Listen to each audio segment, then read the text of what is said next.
వారాహీదేవి ఎవరు? వారాహీదేవి హిందూ మత నమ్మకాల ప్రకారం అమ్మవారి శక్తి రూపాలలో ఒకటి. ఈమెను సప్తమాతృకల్లో ఒక ఆమెగా, దశమహావిద్యల్లో ఒక ఆమెగా కొలుస్తారు. అమ్మవారి రూపాలు అనేకం.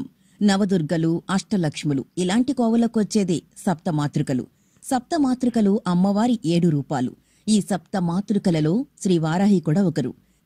ఈమె దేవతల అధినాయిక అయిన లలితాపరమేశ్వరీదేవి సైన్యానికి అధ్యక్షురాలు.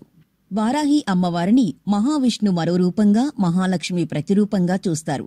సర్వమంగళ స్వరూపమైన ఈ అమ్మవారు దుష్ట శిక్షణ, శిష్టరక్షణ చేయడానికి చేతిలో పాసమును, దండమును ధరించిన దండనాథ, అంటే తప్పులు చేసిన వారిని శిక్షించే దేవత వారాహి అమ్మవారు.